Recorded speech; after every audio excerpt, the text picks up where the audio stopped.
Ndara Antasena. Ndara Antasena? Iya, Petruk. Iya, Bagong. Enten apa kok pasuryane kaya duka? Aku didhawuhi dening Siwa Mandura. Didhawuhi dening Prapak di Baladewa kon goleki kowe. Nek pun ketemu, nek wis ketemu aku kon bondo tanganmu kon ngerincung sikilmu. Ngandel ora. Baladewa iki arep ratu ning seneng ngapus-apus ya kae. Hooh. Mesti iki kuntul dikandhake dandang dikandhake emprit. Ha iya. Lakon sak nyatane diceritake beda karo anak-anak Pandhawa, men anak-anak Pandhawa nesu awake dhewe. Nek anak-anak Pandhawa nesu awake dhewe, Ndara Antasena, Ndara Gatotkaca, Ndara Antaja ben gelem ngrangket awake dhewe. Penyakit tenan kae Baladewa. Piye, Kong? Wis diwangsuli wae. Nek jane aku kandha karo kowe ya, Truk. Nggih. Aku ora tekan atiku. Mergo kowe iki tau tate ngomong karo aku, kowe tau tate ngudang karo aku. Oh nggih. Lah terus aku tak takon karo kowe jane masalahe apa? Nah, iki cah apik iki arep rada gentro ning apik iki. Heeh. Nek tak omongane, Tru. Iya, omongane. Jan-jane niku kula kalih Petruk mboten salah, Raden. Ndara. Lah kok Siwa Mandura dawuh karo anak-anak kon nyekel karo kowe. Mergane nika pancen wonge sarak. Ngoten. Sinuwun Dwarawati, sinuwun Prabu Baladewa rawuh teng negara Ngamarta. Ya. Wigatine ajeng nyuwun ngambil pustaka Jamus Miang Jimat Lima Sada merga negara Dwarawati ketaman pegebluk. Oh ngono. Heeh. Terus kula kalih Petruk teka. Niku dikongkon bapak merga bapak kepengin bangun kayangan. Bangun kayangan nika ateges uripe para kawula sak negara Ngamarta niku embane urip teng kayangan kebak karukunan, kebak unggah-ungguh, kebak tata krama kamanunggalan. Ning syarate Pandhawa kudu rawuh teng Karang Kadempel sareng kalih pustaka Jamus Miang Jimat Kelima Sada. Terus Geger. Geger piye? Padu Antaraning kula kalih Prabu Baladewa. Lho. Kowe wani karo Prabu Baladewa? Lho canggleleng padake. Kula wani merga kula bener. Kula ndakwa Sinuwun Dwarawati niku nuwun sewu panjalmaning mungsuh. Ing atase negara Dwarawati niku dilenggahi Prabu Kresna titising dewa kok taman pegebluk niku rak impossible. Wah, bahasamu. Lho niki teng sekolahane. Impossible ki apa, Gong? Odol. Odol dengkulmu nglacok. Impossible ki tidak mungkin lho, ora bakal kelakon. Ora bakal kelakon to. Gimana? Iya. Aniku dadi dukane Prabu Baladewa. Wanus malih jalanan Bagong dapure kaya ngene. Kula dunekke kere, dunekke randuwe, dunekke wong wis pokoke entek amek kurang golek. Ning kula ora masalah. Kula dunekke kere ora apa-apa, bareng nyandak Semar. Lho, nyandak Semar piye? Semar eno Baladewa muni. Bagong, saiki kowe bali kandhara bapakmu. Bapakmu kon ngilo karo cengele. Kon ngilo gitoke. Ming Semare kok bangun kayangan iki terus gablek apa? Semar ki wong ora duwe, Semar ki wong melarat. Aku dadi sak kepenake dhewe ngunekke sak kepenake asal digoleki apa-apane terus dipangan wae. Wis digoleki lomboke ya wis ora ana. Kok omong kok iso nyember tekan ndi-ndi to? Alae kok diwaku-waku ora dek dimplok. Kene iki le ndelokke melu ngelih. Oh, caedan ora. Nah, Semar dunake ngoten niku. Aku kula nesu bapak kula niku sing kula ajene. Lah iya. Saniki coba kula tak takon karo sampean. Takon apa? Upamane sampean niku ketemu karo wong niku unek-unekke bapak sampean. Antasena kuwi anake Werkudara. Werkudara kae wong drogak-drogok. Ora iso basa, ora iso ndodok. Kae nang kamar mandi piye jajalan? Nek ora iso ndodok. Lara ora atine. Wong mau tak jotosi mergo ngino bapakku. Padha aku. Aku ya mbelani bapak wani karo Baladewa niku. Mboten kok mbelani sapa-sapa. Oh, lara-larae ngono to. Heeh. Anu iya. Anu nggih. Wah, untung kowe urung tak ajar. Untung ada saya. Heeh. Nek ora ngono, mesti kowe tak polo mergo aku wis metu padha dawing Siwa Mandura. Terus piye iki? Aku ora iso nyegel kowe. Aku ora iso nyegel terus piye? Lah kae kakangmu kae Gatotkaca karo Antarja kae piye? Nek tekan kene aku diajar. Ya, Tru? Mesti modar. Ki piye kuwi? Nek pancen sampean niku benerke kula ya aja mung meneng wae, ning belani kula. Ngene wae. Tak bilani, ning aku belani salah siji. Salah siji piye? Engko nek Kakang Garwaca tekan kene arep nyekel karo kowe wanenono. Waduh, wani ya ilang ndase tenan. Bagong wani karo Garwaca potol ndasmu. Wah, terus diganti pucukan rek. Tenaming tingil-tingil. Aja kuwatir. Aku ngewangi karo kowe ning aku tak ngewangi Petro. Carane? Aku manjing ning awake Petro. Wah, mbok kula mawon. Moh. Ora sedeng awakmu. Sedeng mawon iki melar ya awake. Moh. Petro wae. Engko soalé kowe iki wonge glelengmu ndak tok nggo ngopo-ngopo. Tur dasare kowe iki wonge clemer. Mun aku mlebu ning awakmu kowe pinter, kowe digdaya tok nggo nyopet ning pasar malah aku sing kewirangan. Alah. Saiki wis ora. Nek mbiyen saiki wis ora, saiki mung sok ngutil. Padha wae ora. Aku tak manggon ning awake Petro. Mun nek Petro Kakang Garwaca tekan kene, Petro arep dicekel, kowe arep dicekel, pasrahke Petro. Ben Petro sing perang karo Kakang Garwaca. Walah, mbok kula tak gleleng sekali-sekali wis.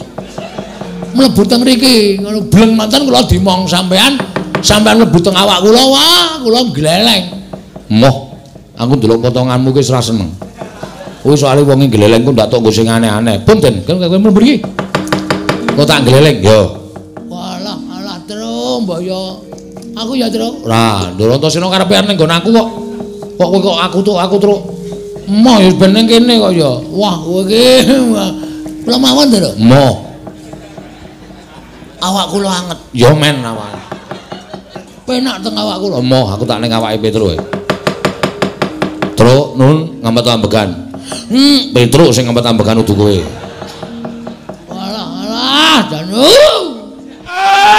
Blok sak lito. Lit. Mal.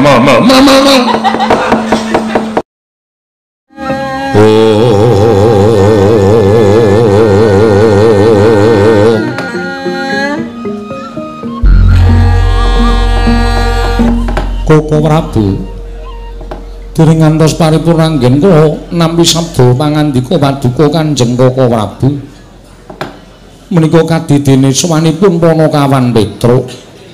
Koko Prabu Ndarawati jagat wasaning Bathara Wayapura jagat.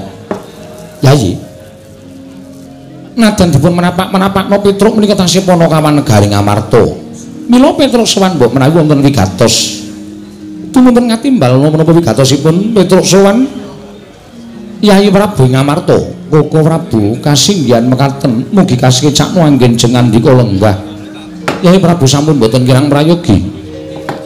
Panakawan Petro padha rarja sak praptanira. Panakawan Petro kantong bolong. Nuwun amit pasang kaliman tabi tinebene nglodoni dumawing tawang tuwang sinuwun. Linepatno ing tulamanu. Menawi kiranging tata krami kula nyuwun pangapunten wilujeng niring sambi kula sowan kula tebih saking Rubida namung keparenga kula ngaturaken sembah sumengkeming pangabekti kula kunjuk sandhap padha paduka Gusti kula sanata ing Amarta Prabu Darma Kusuma.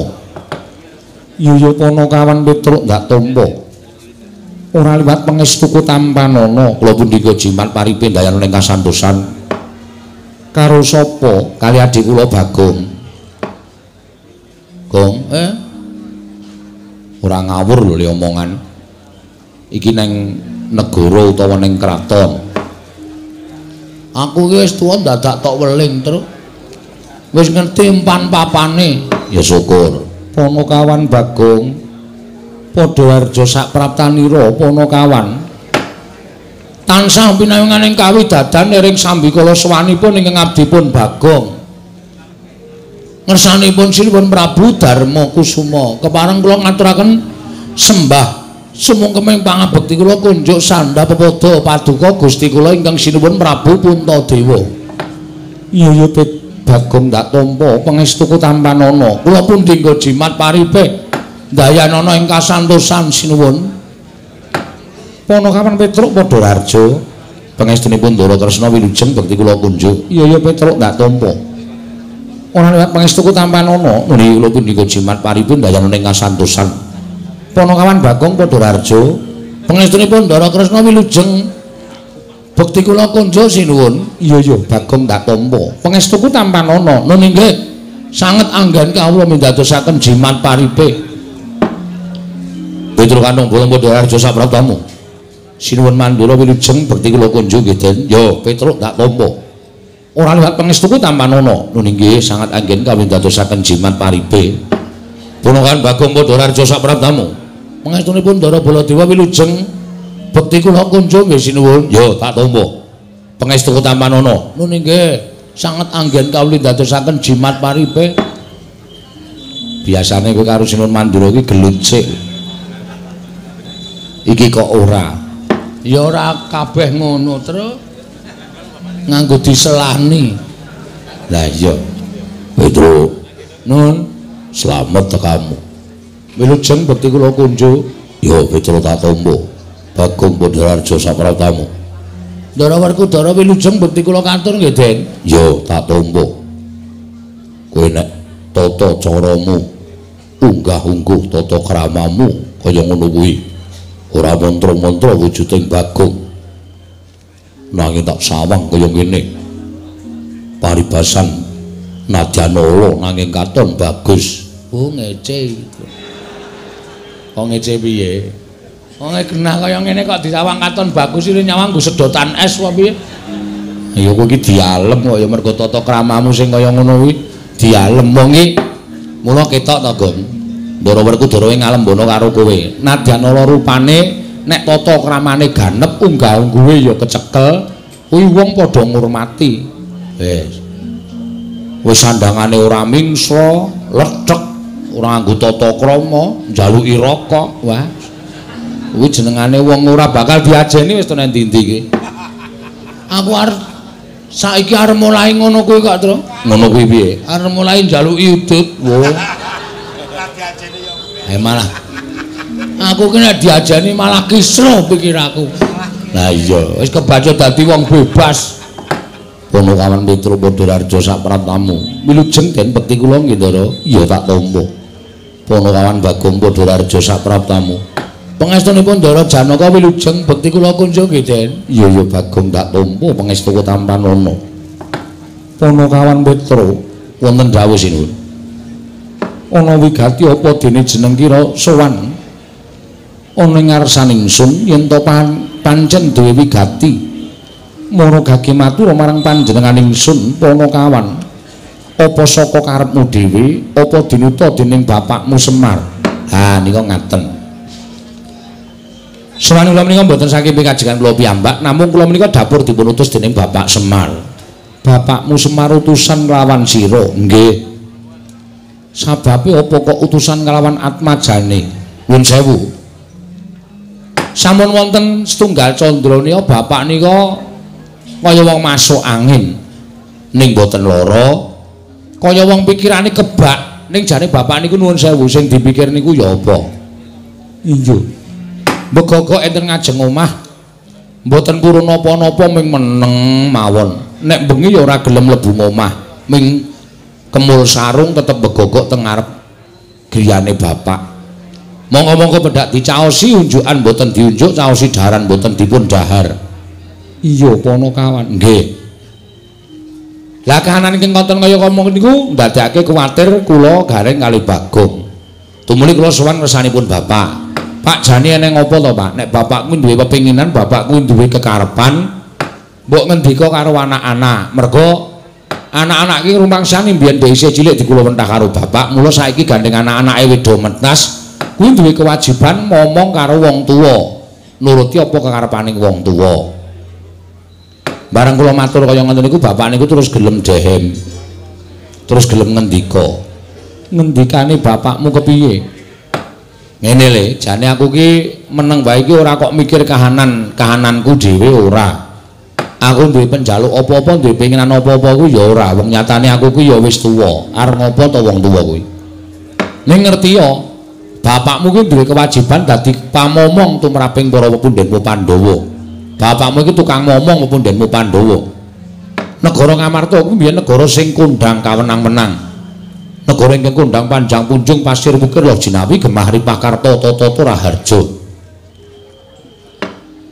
Ning pirang-pirang taun niki kok negara Ngamarta iki ora kaya adat sabene. Negara Ngamarta kuwi wis beda kaya biyen. Papan-papan sing maune tentrem, papan-papan sing maune guyub rukun saiki sawangen. Ngendi-endi dalan padha bentak sirah, ngendi-endi padha regejegan, ngendi-endi padha gelut ming perkara bab sing sepele.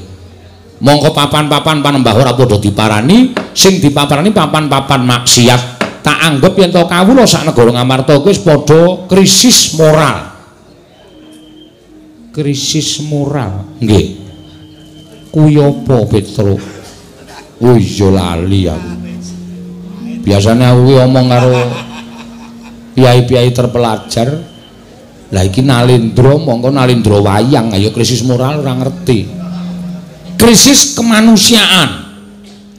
Kuwi apa? Manusiane krisis. Iya. Piye yo jelaske, Gong? Ah kono terserah. Wis pokoke kawula negari Ngamarta niki sakniki lagi ora iso didandani, nggugu karepe dhewe, ngudel bingung numbuk bentus. Apa sing dilakoni dianggep bener.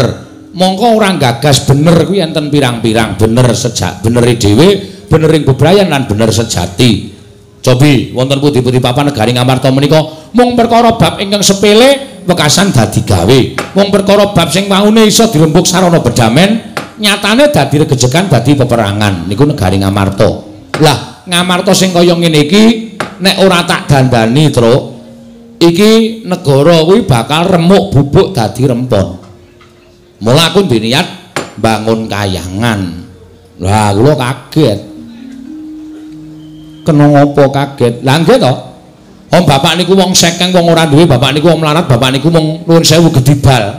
Kok arep bangun kayangan niku terus probiyane saking pundi? Saderenge kula matur ngersane bapak, bapak wis paring dawuh. Sik, kowe aja kaget. Aku bangun kayangan iki ora kok bangun papan sing magrong-magrong, papan sing dumadi saka jamrut hergeni, saka mas mutiara ora. Bangun kayangan ki ming saloka utawa salokaning tembung. Tegese negara Ngamarta ki arep tak bangun kayangan. Kayangan ki papan sing kebak kanikmatan, kebak karukunan, ora ana rasa diya diniya, ora ana rasa sing ora kepenak, anane ming sarwa kepenak. Mula aku pengen negara Ngamarta iki kawulane uripe mbane ana ing kayangan. Ngoten niku. Iya, Petro. Nggih. Lah terus kersamu piye, Pak? Kula matur ngoten, terus Bapak ngendika. Ning aku njaluk kowe karo Bagong tak kongkon ning negara Ngamarta. Merga sing dadi makutaning bangsa Ngamarta kuwi Sinuwun Prabu Darmakusuma sak kadang-kadhean Pandhawa 5 cacahe. Mula aku nyuwun Pandhawa 5 cacahe rawuh ning Karang Kadempel sinambi mundi pustaka jamus miyang jimat kelima sada. Mergane apa? Pandhawa tak jak nyaketi gumregahing para kawula. Pandhawa tak jak nyaketi gumreguting para kawula nggone padha bangun negara. Merga apa, Tru? Kawula ora butuh diwenehi brana picis. Kawula iki ora butuh diwenehi bondo donya. Ning kawula iki butuh dicedhaki rasane dening pengarepe. Dicedhaki atine, dikaruhke rasane dening pengarepe. Nek pengarep-pengarep kaya para Pandhawa niku remen ngaruhke kahananing para kawula, kawula niku bakal percaya kalian para Pandhawa wekasan gumregut gumregah bangun negara, negari Ngamarta mujudake negari ingkang adil, makmur, warata, tias bagya mulya. Dados sowan kula mriki menika namung badhe mboyo ngepunden kula Pandhawa gangsal cacahipun pados rawuh wonten ing Karang Kadempel sinambi mundi pustaka jamus miyang jimat kelima sada. Cekap semanten atur kula mbok menawi wonten klenta-klentuning atur nyuwun gunging samudra pangaksami. Cekap semanten akhire ngatur kula wassalamualaikum warahmatullahi wabarakatuh. Iya, Petro. Nggih. Wis. Gong, kowe kok kaya ora aktif to? Mengko dhewe tengkas. Apa urung kok gon aktif? Ampun sae rung tuku kok aktif. Maksude kowe kuwi lho ora kok HP-mu ya ora. HP duwe pertama ing glelenge ra jamak-jamak. Sapa-sapa difoto, sapa-sapa dijak selfie. Marah dadi. Ha iya. Mingkari ngenteni dawuh Sinuwun Prabu Darma Kusuma. Heeh. Mingkari ngenteni dawuh Sinuwun Prabu kersa renggah eneng Karang Kadempel apa ora? Petruk dalem. Pandhawa kuwi ora mung ngaku ijen. Oh nggih. Nanging 5 cacahe. Werkudara, Janaka kelawan kembar. Oh mestinipun ngaten. Aku tak taren karo adi-adiku dhisik ya Petruk. Kula semanggaken Sinuwun, malah langkung prayogi. Werkudara, oh. Piye Dimas miturut penemuning si Adi? Ora sambadak nganggo mbok tari. Apa sing dadi gegayuhane Semar kuwi luhur. Ayo mangkat merono bareng Pandhawa 5 mundi pustaka Jamus Klima Sada. Petruk, nun. Omongo karo bapakmu. Yen pancen butuhke Prabeya, yen pancen butuhke dana, aja metu saka bapakmu ning metu saka Ndadipati. Kurasen aku ora bakal lowel. Petruk kandhara bapakmu nggone bangun kayangan yen perlu Prabeya saka Janaka Madukara ya ora bakal kurang. Petruk kantong bolong kandha karo bapakmu. Yen Ndadipati Madukara isih kurang, mengko kasatriyanku digadhekke dhisik ya ora apa-apa. Kanggo kecukupaning bapakmu Petruk. Alhamdulillah. Gong, poin Gong. Lumayan. Aku arep daftarke dadi bendahara. Bendaharane sapa? Bendaharane Semar. Oh, ngono ya. Heeh. Lah Semar nyekel dit grusah-grusu kowe. Nek ra aku sing nyekel wis ora bakal teriak solasasasi terus. Samangane rasa sok aneh-aneh. Ora bakal tersalurkan ning nggon pembangunan kayangan, malah mung remuk ora karu-karuan. Nggih, matur sembah nuwun Sinuwun. Malah samangke daya-daya dinten mangke monggo kula dherekaken tinggal budal wonten ing Karang Kadempel Sinuwun Prabu Darma Kusuma. Ana kawan Petruk wonten dawuh. Satemene bingung penggali ingsun sebabipun sadurunge kowe prapta iki mau Kaka Prabu uga kepareng rawuh uga mbutuhake pustaka Jamus Myang Jimat Kelima Sada. Oh ngaten iya. Kangge napa? Kanggo tumbal wadaling negara Ndarawati awit negara Ndarawati ketaman pegebluk. Lho. Ndarawati ketaman pegebluk? Iya pana kawan Petruk. Mula sing gedhe pangapuramu aku durung bisa mutusi. Krana Kaka Prabu isih kepareng lenggah ning Praja Ngamarta uga ngantu-antu kelawan apa kang dadi aturku munggo babakan pustaka Jamus Myang Jimat Kelima Sada Petruk. Oh, wis. Gong, nol besar. Piye maksude? Awak dhewe bali kukut iki. Kok kukut? Lesuwan mrene kalah dhisik karo Sinuwun Prabu Ndarawati. Sebabe Sinuwun Prabu Ndarawati ya mbutuhke pustaka Jamus Kelima Sada. Lho. Ha kanggo ngapa? Ndarawati ke Taman Pegebluk. Ndarawati ke Taman Pegebluk? Heeh. Terus isane Waluya Nirmala Temah Jati, Jati Temah Mulya. Nek Ndarawati ditumbali pustaka Jamus Myang Jimat Kelima Sada. Monggo le rawuh dhisik Sinuwun Ndarawati timbane awake dhewe.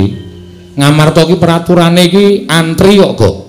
Sing dhisik ya didhisikke, sing keri ya dikerekke. Mula kowe karo aku wis ora bakal iso ngukup.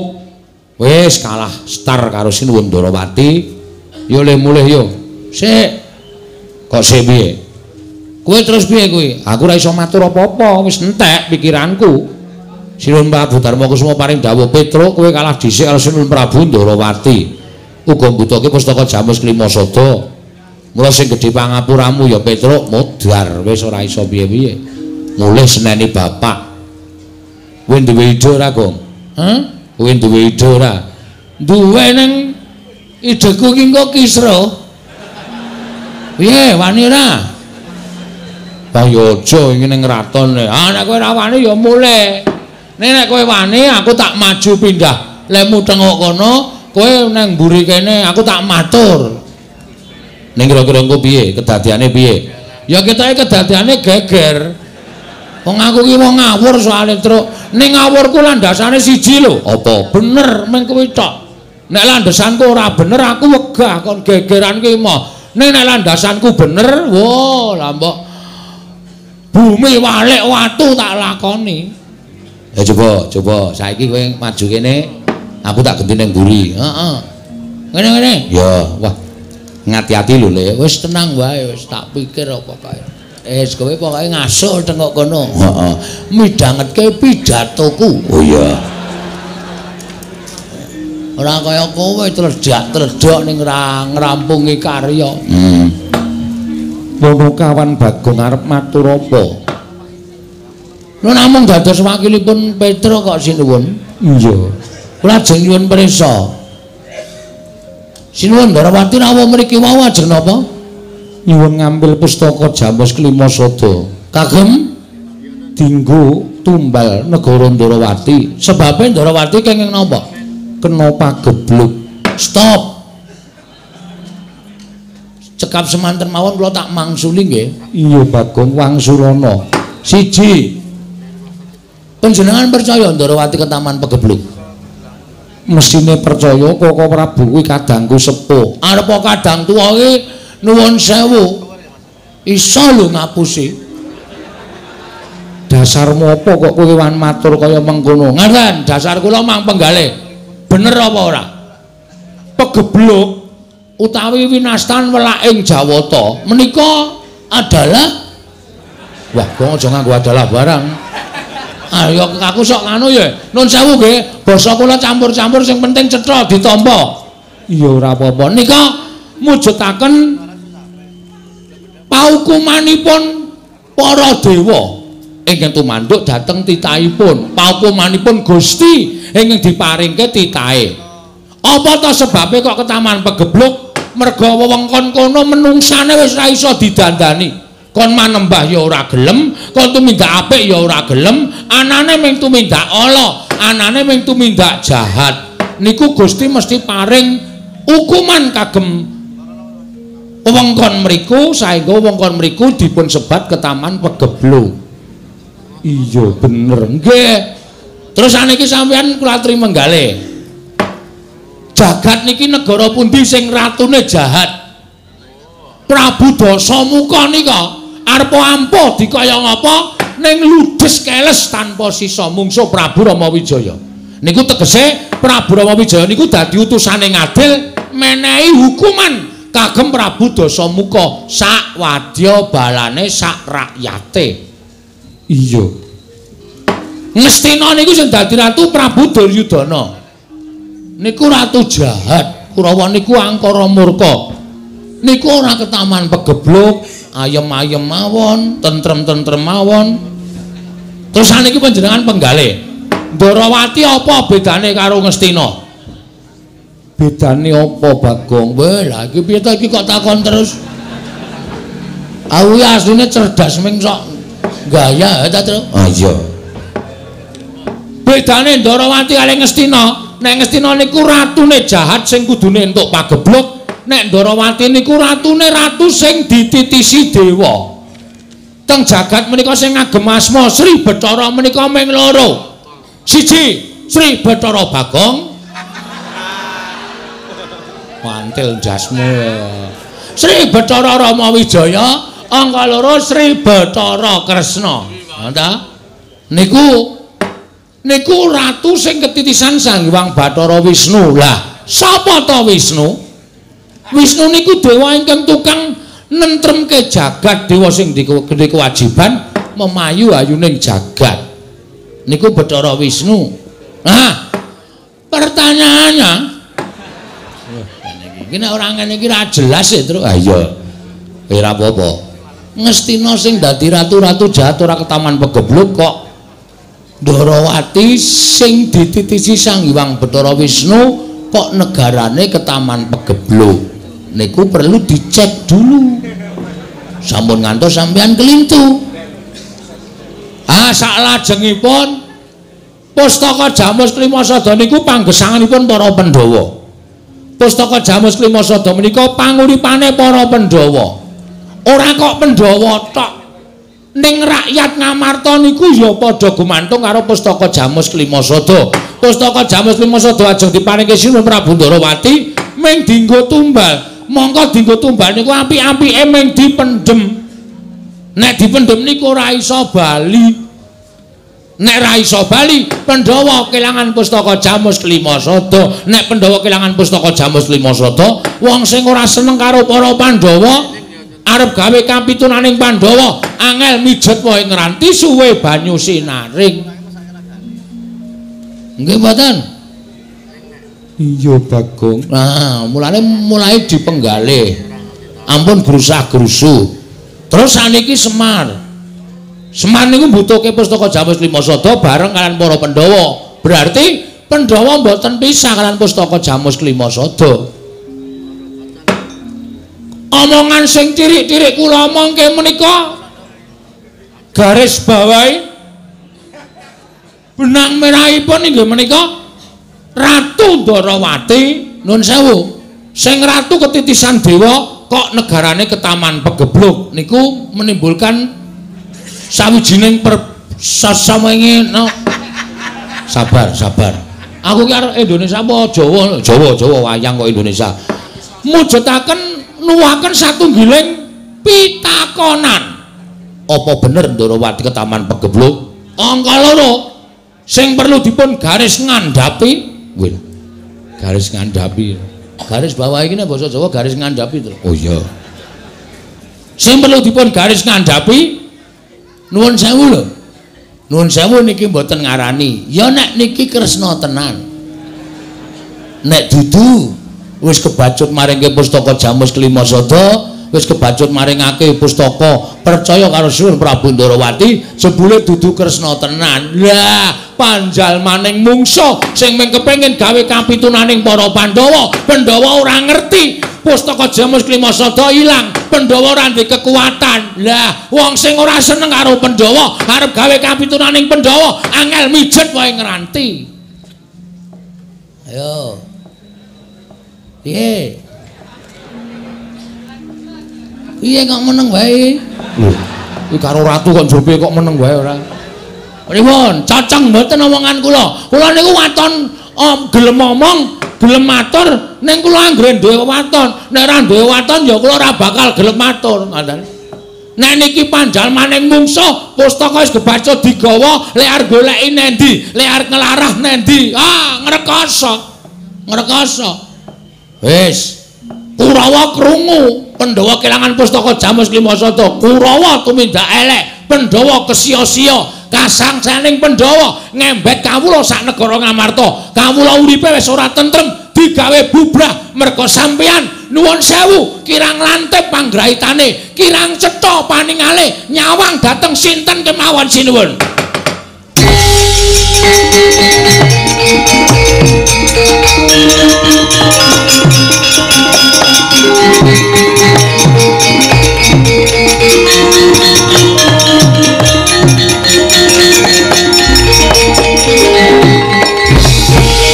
Manus maring jajaran sukertaning bawana iblis lanate. Bagong. Kono tro rampungi. Lho kok rampungi piye ta kowe iki? Kowe kuwi sing ngomong oke-oke kok rampungi. Nesu ae wonge. Ha nesu kowe ngelokke ngawur kok. Kowe ngarani Sri Ndarawati barang palsu ya anggapmu apa? Wis kono tandangi. Kowe piye? Lho aku ora ngomong apa-apa kok. Wegah aku nek tok duwaya ngono kuwi. Cah jileh ora. Oke. Kamu duduk situ. Iya. Tak wangsulane. Ngene nek kok gelut kowe ya, Tru? Wus. Nek gelut kok aku ora. Aku cilik ya kalah musuh iki. Cilik kae arep nek gelem menang ya iso menang. Bagong. Kono kawan Bagong. Wonten dawuh mboten saseru-seru. Kula dereng budhek kok. Aku ngerti engko durung budhek. Ning nggonku bengok sore iki mergo aku nesu karo kowe. Wah, lah ngerti kula. Wong pasuryane abrit kaya ngoten. Kowe mau muni piye? Kowe muni piye? Kowe mbalen ana rembugku. Waduh, lali wong mboten kula catet kok ya. Masa wong ngomong kon baleni saka awal ya wis ra kelingan mbok pinter kaya ngapa iki? Wis ora kelingan. So sampean kula ajeng nyuwun pirsa sampean kok getak-getak niku wonten apa? Enten apa? Masalahe apa? Yen ora kleru kowe mau keri dhewe muni yen kowe ngarani Yayi Prabu Ndarawati iki panjalmaning mungsuh. Yayi Prabu Ndarawati iki panjalmaning mungsuh ingkang bakal nglembut pustaka Jamus Klima Sada. Ya ora? Ayo mlebu yo. Muni ya iya apa ora? Heeh. Heeh, pripun? Anggepmu apa? Anggepmu apa kowe ngarani Yayi Prabu Ndrawati iki panjalmane musuh? Anggepmu apa? Kowe ra ngilo karo derajatmu, kowe iki mung batur. Kok ngarani Yayi Prabu Ndrawati iki panjalmane musuh? Sik ta. Nuwun sewu kula arep takon sing jejuluk Prabu Kresna niya sinten? Yayi Prabu Ndrawati. Sing tak arani palsu, Yayi Prabu Ndrawati. Sing tak arani kowe ora duka kok sampean wong liya nesu-nesu iki ngapa? Ngapa kula tak takon?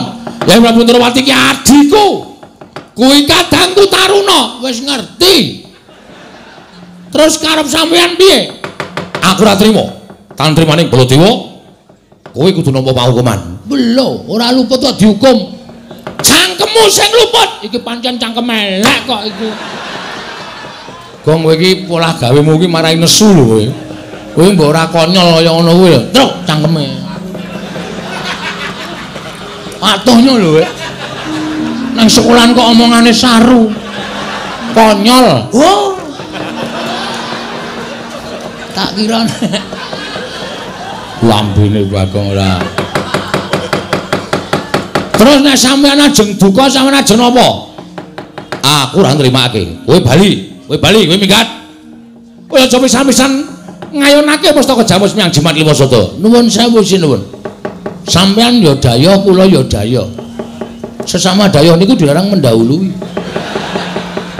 Sesama daya niku dilarang unek-unek. Sampeyan ya mengentuk wedang segelas, kula ya mengentuk wedang segelas. Lah kok sampeyan nesu-nesu sak penake dhewe niku nuwun sewu. Kula salah napa? Kula kleru napa? Sing kula nekke Sri Prabu Ndrawati kok sampeyan dadi murka kaya ngoten. Murka wae. Mergo kowe wani kurang ajar Yayi Prabu Ndrawati. Mergo kowe wani kurang ajar Yayi Prabu Ndrawati. Iblis kowe kere kok. Cangkemmu dilangap-langap kaya bedes wono bobat tegalan. Ndrewili kaya grojokan. Kowe wani nges marang Yayi Prabu Ndrawati kanggo apa? Kowe ora ngilo karo gicokmu, kowe iki mung batur, kowe mung Panakawan, kowe iki mung kere. Wis ngerti. Kan biyen aku kere, terus arep ngopo? Lho, malah ora basa. Sampeyan suwe-suwe wis mangkelke kok. Ora basa karo sampeyan aku ora kualat wong tuwa Bagong bangane Baladewa. Lho, nek ngono kowe wani karo Baladewa? Mboten ajeng wani. Lah kowe wani sekecap padha sekecap. Kowe wani wangsulan karo Baladewa padha karo kowe wani karo Baladewa? Mboten. Mboten sinuwun tiyang agung kula mboten wantun kalian panjenengan. Ning nek panjenengan niku ngunekke kula kaya ngoten niku sabaraning menungsa niku wonten watese. Sing jeneng kula Kurawa duwe wates kok kesabarane menungsa ora duwe wates. Ngoten. Kula niku wonten watese nek kula wis entek kesabaran kula nggih nuwun pangapunten nek pancen kula wani kalih panjenengan. Nek wani karo aku ya ngadu jejeg. Ayo, aja ndeplok ning ngisor. Nek wani karo Baladewa, ungalno dadamu. Piye, Tru? Asa karepmu. Iki piye iki kok aja sak karepmu. Engko nek geger tandangi wong loro ya, emoh. Telek. Ora sembodo karo le mangkat mau le ana apa-apa tanggung wong loro, ana apa-apa tak tanggung dhewe. Ana minggat mulai ana. Cah jireh ora. Sampeyan muni pripun? Nek pancen wani karo aku ayo ngadeg jejeg padha karo aku. Oke, ming ngadege kok angel, Mas. Anggepe kaya kula niki wedi karo sampeyan. Wah, bagus. Weh, ngece nek iki. Wis ngerti Bagong rupane kaya nek duneke bagus. Kowe wani padha sekecap karo Baladewa. Wani malangkrek ngarepe Baladewa. Tegese kowe wani karo Baladewa. Mestine wis tak waneni wong sampeyan yo ngeyel kok. Sampeyan niku kok kaya sak penake dhewe karo wong cilik kok sak gebyau ya sak penake dhewe. Oh alah. Dumek kula ming kawula cilik dunekke wong kere, wong gedibal, wong melarat. Mbok sadar sinuwun. Mekutha sandangan sing apik sing mangagem niku sok nek ngadep sing gawe urip niku ora kanggo. Di mata Tuhan kita itu sama-sama manusia. Neng mergo sampean kedenuan derajat pangkat neng donya niki dibedake antaraning piyayi karo kere. Neng nek piyayine ora iso nglungguhke karo kerene nuwun sewu, kere ora wedi karo piyayi.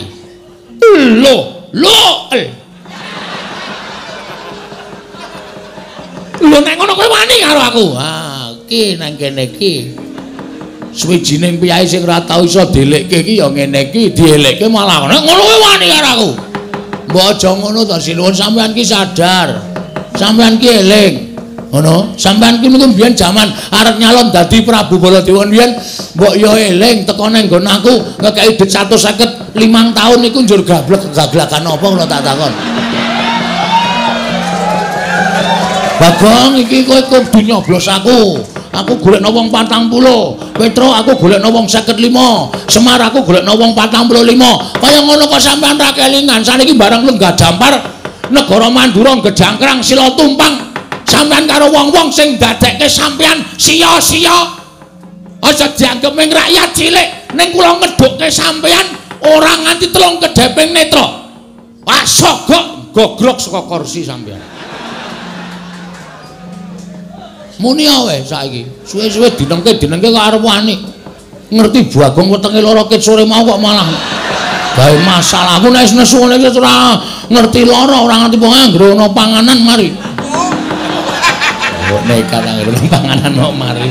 Rumangsane ora anggepe sak penake dhewe. Wis saiki tak takon karo kowe. Kapan kowe omong nyata? Kapan? Bagong, yo nek kowe milih aku kene pojokan tak kei cakruk. Wis umum kene iki tak ganti nganggo kloset. Sprene isih mancek watu. Nyok kena banyu, nyok ora, nyok kena banyu, nyok ora. Manut ombake.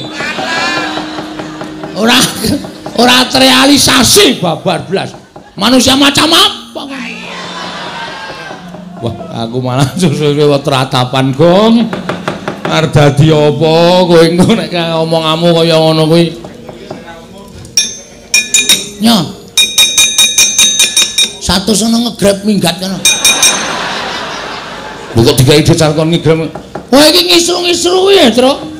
Aku wis menteng-menteng wani tenan, malah kowe sing jireh, kowe sing wedi, rasa nyangkem meneng. Iya. Nek nganti dadi perang piye? Nek dadi perang piye? Lah tandangane. Waduh. Ora usah melu-melu ora apa-apa. Malam ini tanpa Petruk Bagong jalan. Waduh. Ya wis kowe bareng ngono kok glelengmu ora jamak-jamak. Saiki ngene bae. Tinimbangane iku padu ning dalan utawa padu ning negara iki, kowe saiki bali. Bali nanti? Lho, ning omahmu. Bali kondo karo bapakmu. Bali kondo karo bapakmu. Bapakmu kon ngurungke le mbangun kayangan. Bapakmu kon ngilo karo cengele. Kon ngilo karo gicoke. Semar kuwi mung gedibal, bapakmu ki mung kere. Bapakmu ki wong ora duwe. Kok arep bangun kayangan ki bapakmu ki gablek apa? Bapakmu ki duwe apa, Bagong? Kondo, kon gagas karo kanane, cecak nguntal cagak, cepul ngayu wulan, utung entung lintang, tangan kelakone jepak wurunge. Bong. Le, sadar le. Le.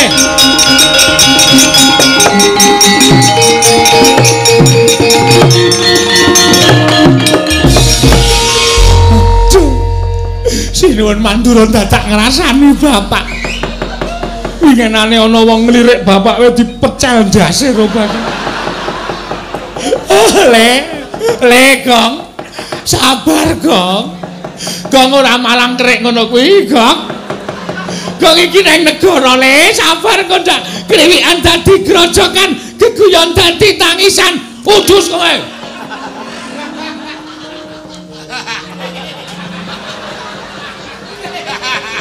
Tekene ra tekan, Gong. Iki aku sing ora seneng. Aku nesu saking nesune nganti trenyuh. Nganti trenyuh. Edian. Wong semene iki ora niteni karo labuhane bapak. Wong semene iki ora niteni labuhane Semar. Semar sikir dinggo sirah-sirah dinggo sikil, momong Pandhawa, momong Ndarawati, momong Mandura. Ning bareng wis do mukti, do lali karo sing momong unek-unekke Semar wong saking, wong ora duwe. Semar ki wong goblok.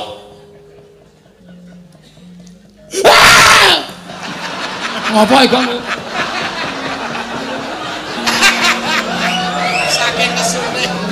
Kok sarunge dikebut-kebutke barang. Ben. Aku ki kaya arep nesu ning nesuku caraku piye, Tru? Wis bayangno, mangkel tenan aku. Baladewa menungsa ora tatanan. Lho, Bagong. Ayo nang ae.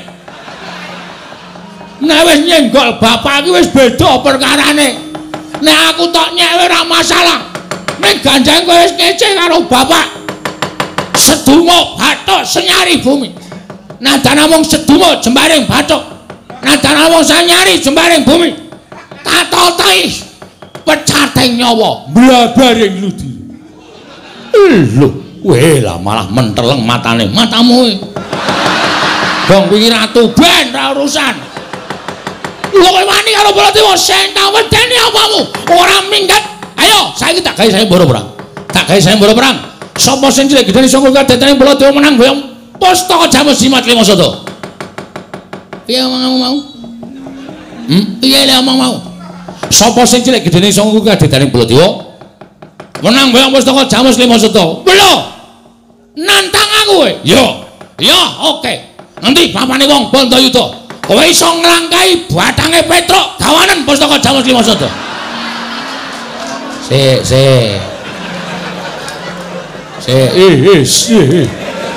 Halo. Kok dadi bacangku? Oke, sing mati urung. Urung ya ora apa-apa. Lho ora apa-apa. Nek nantang ki nglangkai batange dhewe ora batange wong liya. Ku jenenge matekke wong liya ora. Omongmu piye? Nek iso nglangkai batange Petruk, omong salah kata. Maksudku batange Bagong, as kowe iki senengane nyemelangi ora. Nanti pawane wong neter kadedean. Nanti wong neter kadedean. Omonganmu iki Nendi papane wong neter kadedean metu Jawa, ora metu Jawa gretel negara legane ati kowe.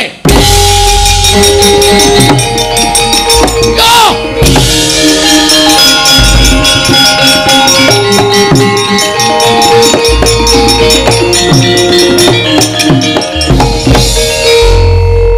Kok bali rene to, Kang? Ame ngapusi Baladewa kok pira uwen. Melayu banter aku ngerangkul cagak terus balik sut. Dheke bablas. Trembelane ya. Kene iki cagake ngendi? Saka guru kae? Oh, adake ora. Wong iki nek ndelok wayang iki kene karo jalan, karo mbayangke ngono lho. Mesti seneng. Tak gawe ngene iki men penonton ki bayangane keadaane ning dalam keraton. Melayu bareng terus aku ngrangkul cagak terus balik ngono lho caci cilik lho. Aku iso mbayangke aku. Piye? Apik to? Heeh. Nek ora iso mbayangke ya berarti urung apa jenenge durung apa tenanan le ndelok wayang. Heeh. Ha terus ki piye? Wis kono tandang ngono. Lho. Lah sing nantang kowe kok. Sing nantang aku sing ngopiok kowe. Wah. Aku lino dolanan ning omah senengane ngono. Bagong wonten dawuh yen pancen niat bakal nandingi Koko Prabu kena ngapa kok bali meneh marang Praja Ngamarta. Namung badhe nyuwun pangestu sinuwun Prabu Darmakusuma awit menika badhe wonten peperangan ingkang ageng. Inggih menika sinebut perang Bratawuda. Nek Pandhawa ngertina rak Bratayuda. Nek aku karo Prabadewa Bratawuda. Oh. Iya Bagong sing hati-hati. Kula ajeng madheg Senopati. Iya. Kalungi kembang ora. Madheg Senopati. Kalungi kembang ora diwur-wuri kembang ora. Tonya wae. Diwur-wuri kembang. Kaya wong modar. Ada yang mbok menawa aleman bareng. Kana lho. Kowe nang Jawa lho. Lah ya bareng aku nang Jawa, aku ya nang Jawa. Gak aku nang temandang dhewe aku mau. Nggih ngoten nggih sinuwun kula nyuwun pamit sing ati-ati aja kaya bocah cilik. Nyuwun pamit sinuwun. Yo. Kakangmu nesu ya aku. Ya syukur. Lah nesu mboten? Ora. Tau nek nek palsu ngoten? Ora. Berarti palsu tenan. Ora. Ayo, ora. Mendelik-mendelik tak culek matamu kowe. Mamen nggih sing Ndara Janaka. Iya sing ati-ati Bagong. Aja sakit Ndara Janaka. Mamen nggih Ndara Werkudara. Oh, duwu minggat. Ndara Kudara nyuwun pamit. Yo sing hati-hati. Ndara Kulasdewa nyuwun pamit. Iya, sing hati-hati Bagong. Iya Bagong sing hati-hati. Sayang aku pulang dulu ya sayang. Nggih. Sing atos-atos ta Mas. Iya. Ora aku sik. Kowe kok nyeluk Adi Ngamarta sayang iki. Apamu mantan.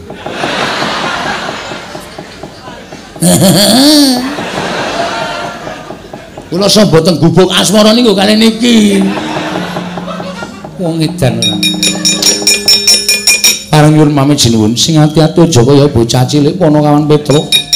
Surtiti ngati-ati duga-duga digawa. Ngelingono lamun Koko Prabu Mandura kuwi isih bendaramu. Mangke badhe kula pitang. Kepareng kula nyuwun pamit madal pasilan, sing ati-ati aja kaya bocah cilik Panakawan.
Sinayeng manglung mintonaken Dewi Kramanira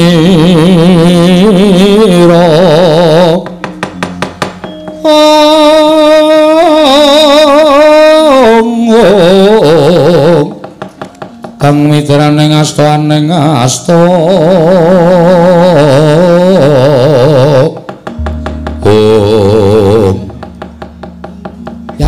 wonten dawuh Koko Prabu gandeng sak mangke Koko Prabu badhe ayonan kaliyan Petruk Kantong Bolong Sumawana Bagong mugi wonten sukala laning penggalih kula ing badhe ngemutaken dhateng Koko Prabu Mandura sampun ngantos nurut mubal kanepsanipun mekasan sak mangke dados pasulan kan Panakawan Koko Prabu mugi-mugi sak mangke Koko Prabu Mandura saged kersa andhar menawi sampun paduka dawuhaken Koko Prabu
Maring dawuh Koko Prabu Werkudara, nggih.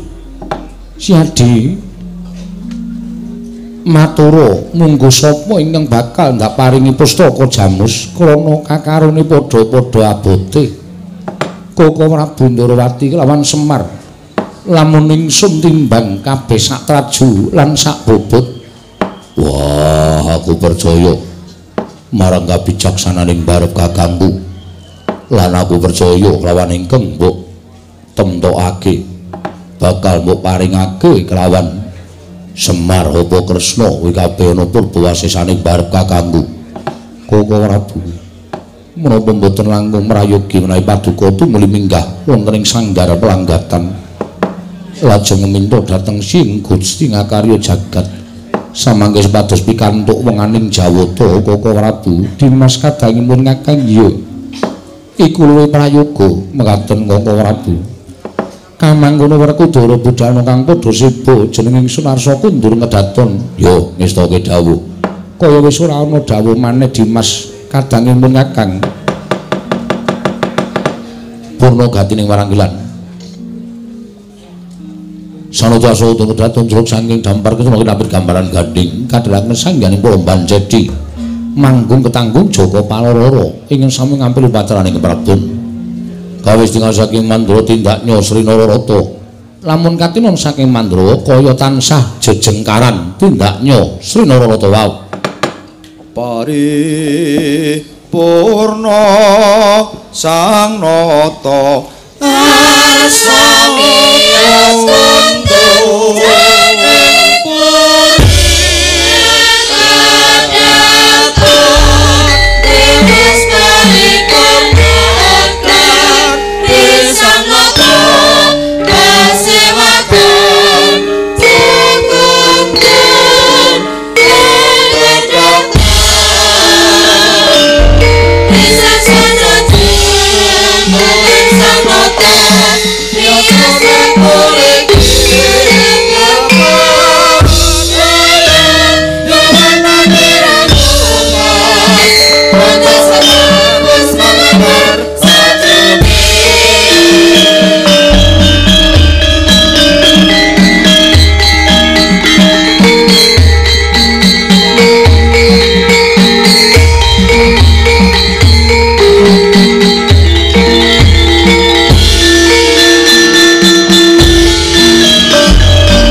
kawekasan yeka wisanggeni maya Wisnu Pratenda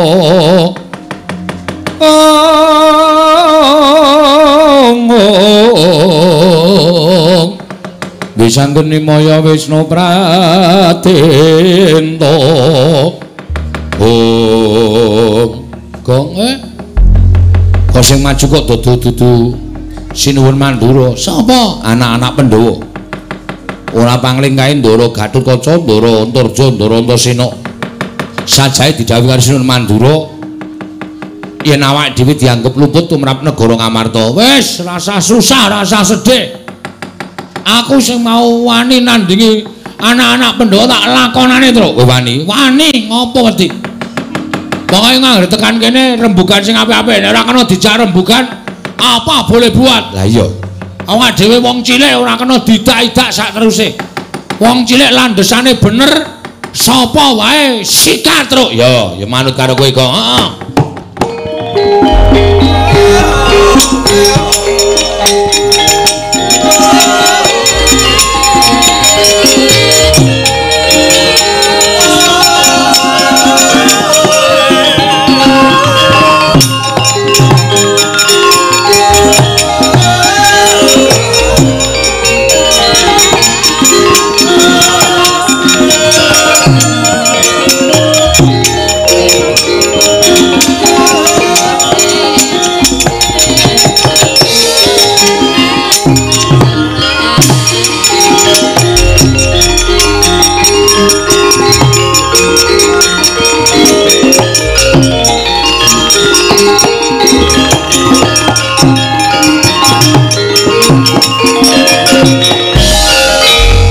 keparanggul munggu ngayuda kewapak bawatnya bentar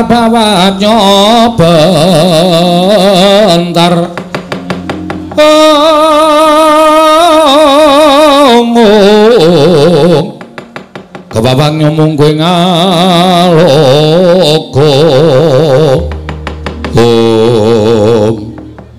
Ndara Antasena iya Petruk iya Bagong enten apa kok pasuryane kaya duka aku didhawuhi dening Siwa Mandura didhawuhi dening Prapak di Baladewa kon goleki kowe nek pun ketemu nek wis ketemu aku kon bondo tanganmu kon ngrincung sikilmu ngandel ora Baladewa iki arep ora atune seneng ngapus-apus ya kae hooh mesti iki kuntul dikandhake dandang dikandhake emprit ha iya lakon sak nyatane diceritake beda karo anak-anak Pandhawa men anak-anak Pandhawa nesu awake dhewe nek anak-anak Pandhawa nesu awake dhewe Ndara Antasena Ndara Gatotkaca Ndara Antarja ben gelem ngrangket awake dhewe penyakit tenan kae Baladewa piye Kong wis diwangsuli wae nek jane aku kondo karo kowe ya Truk nggih aku ora tekan atiku mergo kowe iki tau tate ngomong karo aku kowe tau tate ngudang karo aku oh nggih lah terus aku tak takon karo kowe jane masalahe apa? Ha iki cah apik iki arep ora dong gentro ning apik iki. Heeh. Nek tak omongane, Truk. Iya, omongane. Jan-jane niku kula kalih Petruk mboten salah, Raden. Ndara. Lah kok Siwa Mandura dawuh karo anak-anak kon nyekel karo kowe. Mergane nika pancen wonge sarak. Ngoten. Sinuwun Dwarawati, Sinuwun Prabu Baladewa rawuh teng negara Ngamarta. Iya. Wigatine ajeng nyuwun ngambil pustaka Jamus Miang Jimat Limasada merga negara Ndrawati ketaman Pegebluk. Oh ngono. Heeh. Terus kula kalih Petruk teka. Niku dikongkon bapak merga bapak kepengin bangun kayangan. Bangun kayangan nika ateges uripe para kawula sak negara Ngamarta niku embane urip teng kayangan kebak karukunan, kebak unggah-ungguh, kebak tata krama kamanunggalan. Ning syarate Pandhawa kudu rawuh teng Karang Kadempel sareng kalih pustaka Jamus Miang Jimat Kelimasada. Terus geger piye? Padu antaraning kula kalih Prabu Baladewa. Lho. Kowe wani karo Prabu Baladewa? Lho canggleleng padake. Kula wani merga kula bener. Kula ndakwa Sinuwun Ndrawati niku nuwun sewu panjalmaning mungsuh. Ing atase negara Dwarawati niku dilenggahi Prabu Kresna titising dewa kok taman pegeblok niku rak impossible. Wah, bahasamu. Lho niki teng sekolahane. Impossible ki apa, Gong? Odol. Odol dengkulmu nglacot.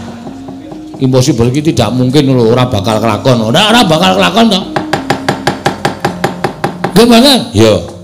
Aniku dadi dukane Prabu Baladewa. Wanus maling jalanan Bagong dapure kaya ngene. Kula dunekke kere, dunekke randuwe, dunekke wong was pokoke entek amek kurang golek. Ning kula ora masalah.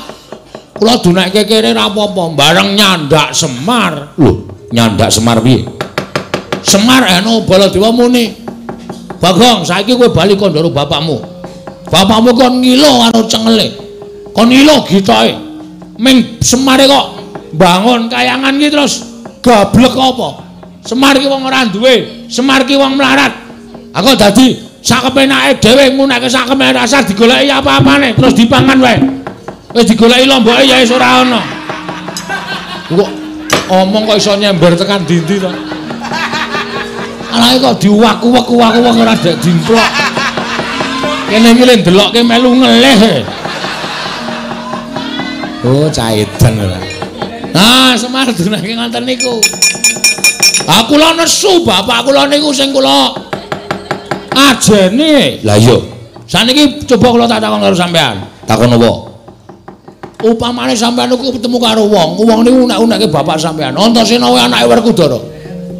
Werkudara kae wong drogak-drogok. Ora iso basa, ora iso ndodok. Kae nang kamar mandi piye jajalan? Nek ora iso ndodok. Lara ora atine. Wong mau tak jotosi mergo ngino bapakku. Padha aku. Aku ya mbelani bapak wani karo Baladewa niku. Mboten kok mbelani sapa-sapa. Oh, lara-larae ngono to. Heeh. Anu iya. Anu nggih. Wah, untung kowe tak ajar. Untung ada saya. Nek ora ngono, mesti kowe tak polo mergo aku wis metu padha dawing Siwa Mandura. Terus piye iki? Aku ora iso nyegel kowe. Aku ora iso nyegel terus piye? Akae kakangmu kae Gatotkaca karo Antarja kae piye? Nek tekan kene aku diajar ya, Tru. Mesti modar. Ki piye kuwi? Nek pancen sampean niku benerke kula ya aja mung meneng wae, ning belani kula. Ngene wae. Tak bilani, ning aku mbelani salah siji. Salah siji piye? Engko nek Kakang Garwaca tekan kene arep nyekel karo kowe wanenono. Waduh, wani ya ilang ndase tenan. Bagong wani karo Garwaca potol ndasmu. Wah, terus diganti pucukan rek. Tenaming tingil-tingil. Ora usah kuwatir. Aku ngewangi karo kowe ning aku tak ngewangi Petro. Carane? Aku manjing ning awake Petro. Wah, mbok kula mawon. Moh. Ora sedeng awakmu. Sedeng mawon iki melar ya awake. Moh. Petruk wae. Engko soalé kowe iki wonge glelengmu ndak tok nggo ngopo-ngopo. Tur dasare kowe iki wonge clemer. Mun aku mlebu ning awakmu kowe pinter, kowe digdaya tok nggo nyopet ning pasar malah aku sing kewirangan. Alah. Saiki wis ora. Nek mbiyen saiki wis ora, saiki mung sok ngutil. Padha wae ora. Aku tak manggon ning awake Petro. Ngene Petro Kakang Garwaca tekan kene, Petro arep dicekel, kowe arep dicekel, pasrahke Petro. Ben Petro sing perang karo Kakang Garwaca. Walah, mbok kula tak gleleng sekali-sekali wis. Mlebu teng mriki, ngono bleng manten kula dimong sampean mlebu teng awak kula, wah, kula gleleng. Moh, aku ndelok potonganmu wis ora seneng. Kowe soalé wong gleleng ku ndak tok nggo sing aneh-aneh. Punten, kowe mlebu mriki. Kok tak gleleng, yo. Walah, terus mbok yo. Aku ya, Tru. Lah, Antasena karepe ning nggon aku kok. Kok kowe kok aku Tru. Emoh ya ben ning kene kok ya. Wah, kowe iki kula mawon, Tru. Moh. Awak kula anget. Ya men awak. Penak teng awak kula. Moh, aku tak ning awake Petro. Tru, nun ngamet ambegan. Petro sing ngamet ambegan udu kowe. Walah, janu. Kowe banci ndek banci ladan. Oh, arto irane apa-apa aku ora manut. Pokoke aku arep mlebu ning awake Petro. Ngampet tambahan, Tru. Nggih.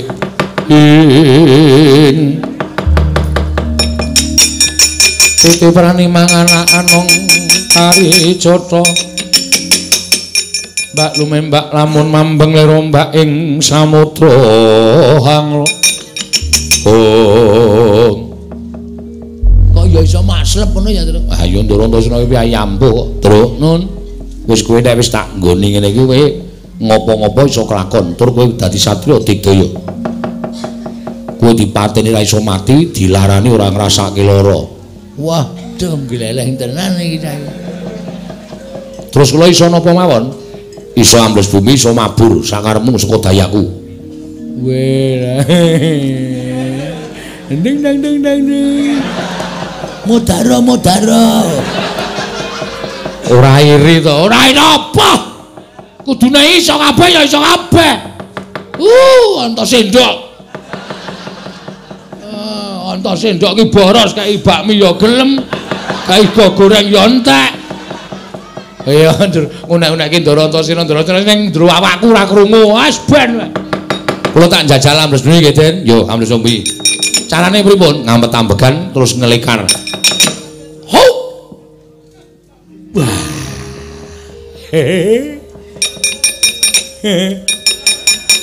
Halo. Ding. Ah, pujek-pujek kan jegluk sapi tang ndasmu. Kowe ra elek ta pujan-pujan ya men. Jedul. Wah.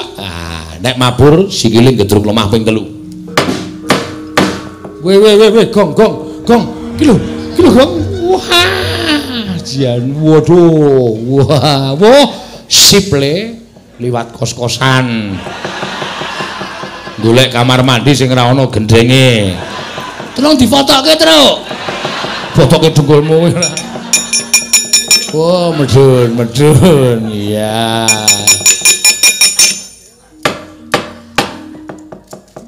Apa kuwi? Aku mentru-tru kowe. Wah, anggere Ndara Antasena ora gelem ngomongi aku titenono. Iki jenenge Mbah Cindhe Mbah Cilatan. Ya, Tru. Kae tandangi kana. Ana sing sampuh kana. Potol ndasmu. Aku kok jur mujek-mujek elak. Elek kok elak. Mujek-mujek elek. Pripun, Den? Ya, Tru, aja mlayu aku bakal nemoni karo kowe.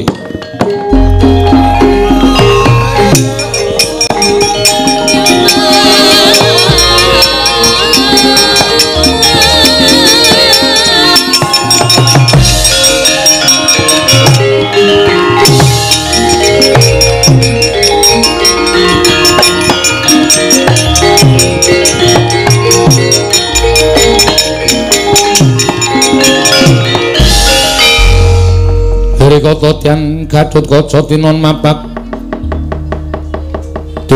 karko suta tekapira Kresna parta maneher saktine ing ujaran wang Ndara Gadut Kaca ya kok rawuhipun kok sajake sumengka tur nawung duka lho nun ya takoni kuwi jujur nggih kowe wani harus Mandura ya. Mergane sing wani dudu kula ning Bagong adimu kenapa ora ngandani? Bagong niku dikandani wis angel. Mula aku diutus dening Kanjeng Mbah Mandura supaya nyekel karo kowe yen kowe bangga bakal rampungi. Yen kowe ora manut aja nglakon dosa. Aku mentolo karo kowe. Caca muntap lirik netap duka yayasinipe. Netra kocak ngundarandir malang terik loro kabeh ben kaya teko sampeyan ajeng nglarani wong tanpa dosa Petruk ora luput ora kleru merga sampeyan nuruti karo kekarepan Isi Prabu Mandura mboten apa-apa ajeng nenjak napa sampeyan tak turuti sagedhik sampeyan wani karo kanca sing tak wedeni apamu ora minggat aja takut tak potol ndasmu iso motol sirahe Petruk meguru karo kowe 20 taun Ndara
ngagem sirah.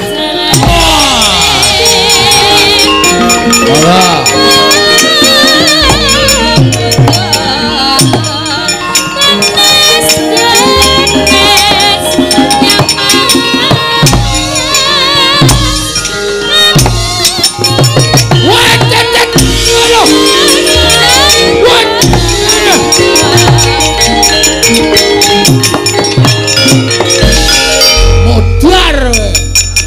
Kapamupun dipotol mawon.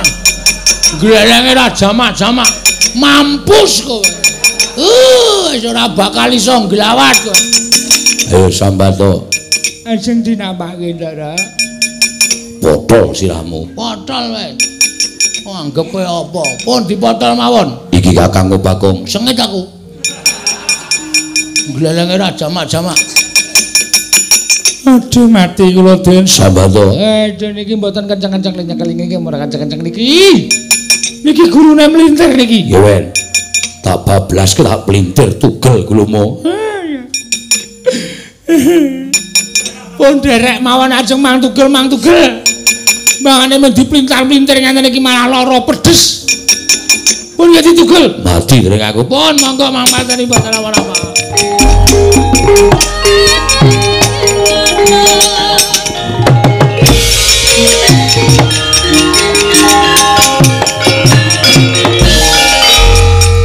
Sambato. Arep aku kudu ngakoni yen to aku tegel karo kowe. Marang bapakmu Semar lakonane. Aku ora bakal wegah. Ning sing wigati wis tekaning pati mundi ngemban dawuh Kanjeng Prabu Baladewa. Mesti aku bakal entuk pangalembono. Oke semute to kene iki pono. Pindah kene ahli mati ndak dirubung semut. Wetan.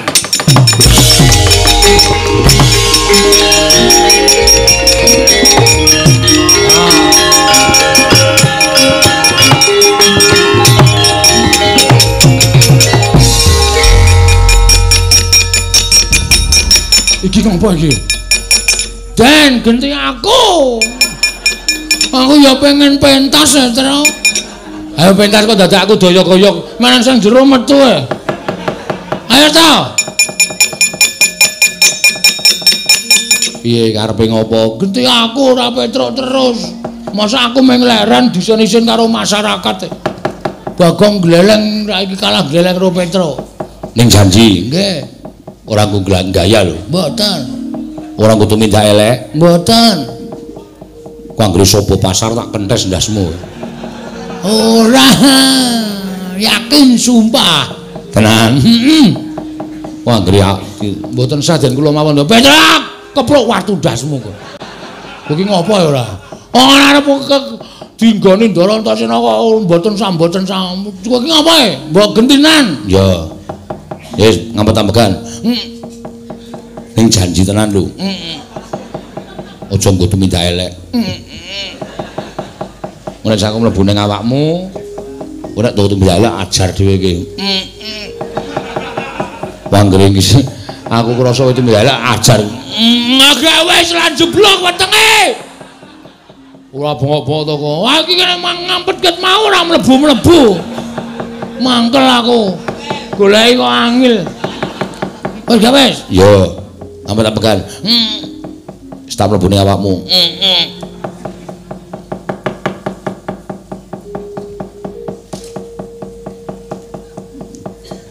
Kon merem, Gong.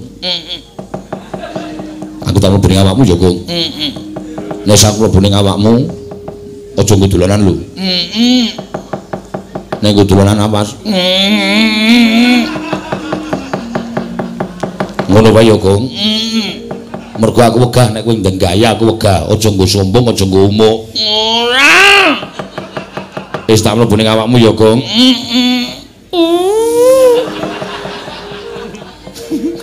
Nganti kepentut-pentut ora. Lah tasane ndi? Ah wis mlebu ket mau. Ha sing ngomong ki mau? Aku. Oh setane. Kok arep pedhot-pedhot to napase. Tok. Gus, Ngopo? kok ora iso ambles bumi? Lah wong aku iso omong nek ambles bumi iki manteng pangestine ngampet ambegan. Oh iya lali aku. ceniningan kuwi jenenge kesusu ora. Wis.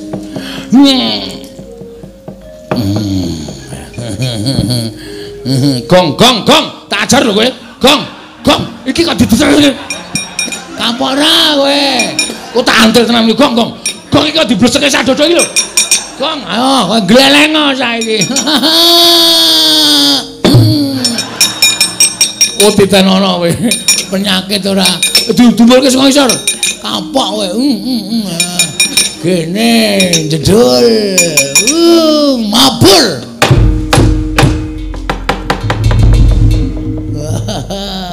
Jas tenan iki.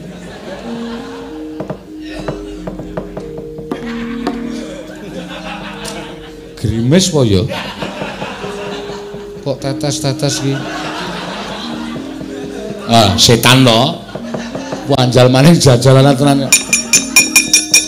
Udane truk rak. Oh, kowe ngipat-ngipatke kowe kok. Sisane mau ora. Mbok medhun, mah. Penak mabur. Mbok ganti, Gong.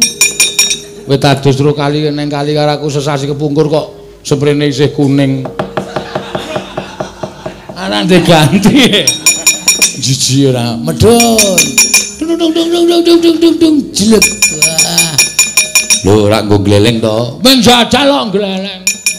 Tandingi. Kurang sapa iki? Ndoro Antarja. Siap. Ajare terus. Iya.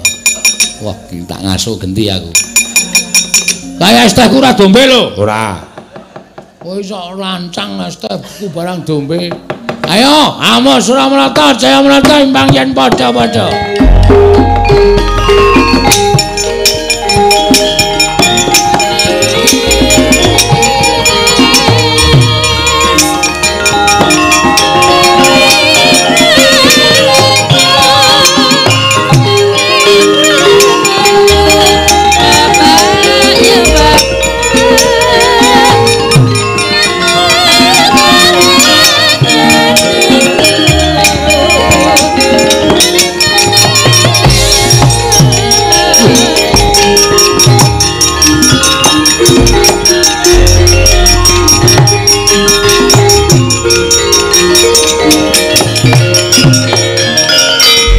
Lanat pamer arep ditemoni kok malah ambles bumi. Mapokmu kapan? Apa sing ambles bumi ki meng kowe tok apa? Aku saiki glelek. Hah? Aja kok ambles bumi. Mabur. Aku iso. Weh la edan. Ora edan iki tenan. Mentas meguru anyar. Ah wis lulus. Iya pancen kowe meguru anyar. Heeh, arep apa? Kowe milani Baladewa. Dasar Pranayata, golek Petruk. Hah? Golek Petruk. Petruk ora ana, Petruk mulih. Kowe aja ndelikke Petruk. Kowe ndelikke Petruk lak katutke dosane Bagong. Walah, kowe kok dadi omonganmu atos kaya ngono to, Jaja.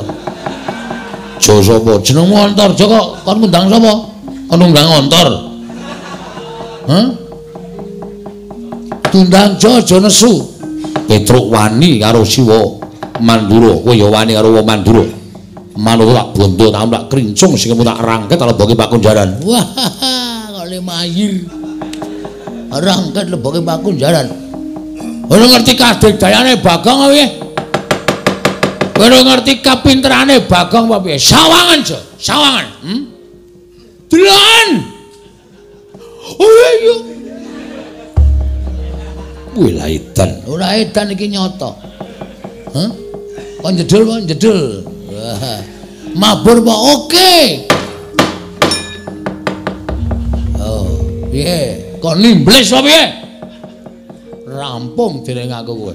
Ya nek iso medun. Ya iso munggah kok ora iso medun. Padake ora. Lho, aku nek medun alon-alon kok. Lho, gleleng to padake. Ayo arep ngejak apa? Nyembur tak kembali nyembur. Ambles bumi tak kembali ambles bumi. Mabur tak kembali mabur. Ora bakal aku mundur sejangkah. Hah? Ora usah mecicil kowe. Sawan legane ngati. Hup.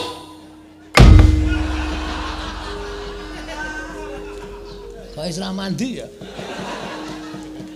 Oke, mbok menawa lemahe lagi atos. Ora masalah, tontonan iki.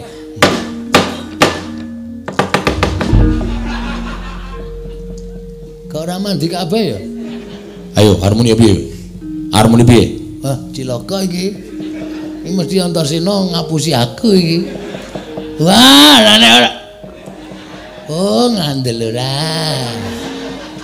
Sone nek metu ki omong. Aja meneng wae. Metu ki muni wis ngono. Nek meneng wae kene ya radong. Aku wis apal, kowe iki anggere tak njingi mesti gleleng. Mula aku wegah nek ngenjingi karo kowe. Wah, diwasar go gayae. Mundur kono. Mundur. Kakang Antarja tak rampungane. Wah, iki rame iki. Kakang Adi siji mbelani Baladewa, siji mbelani Petruk, gelut rame. Mundur. Nang sapa ya, Truk? Ambu. Ndhet pira? Ndhet pira? Lho. Iki arep ngejak apa ya? Ndhet pira? Aku bapak nang sangon selawe kok. Padha, aku yo ndhet selawe. Kowe nyekel sapa? Lho, iki edian iki. Aku manut kowe sapa? Aku wis sing tuwa. Yo, aku Ndara Antarja sing tuwa. Padha, aku ya iya. Wis rasi dawa ya. Demet iki ora. Tiwas mempeng Dimas Antasena. Kang, ora kok aku arep ngewahi karo Ponokawan ora. Ning aku mau jagongan karo Petruk, jagongan karo Bagong. Jane sapa sing diketikake dening Siwa Mandura mau ora bener. Aku malah benerke Petruk karo Bagong mergo dheweke mbilani karo wong tuane. Dheweke mbilani karo bapakne Semar. Tur gegayuhane Semar kuwi pancen luhur. Gegayane Siwa Nayantaka kuwi apik. Pengin bangun kayangan ning negara Ngamarta.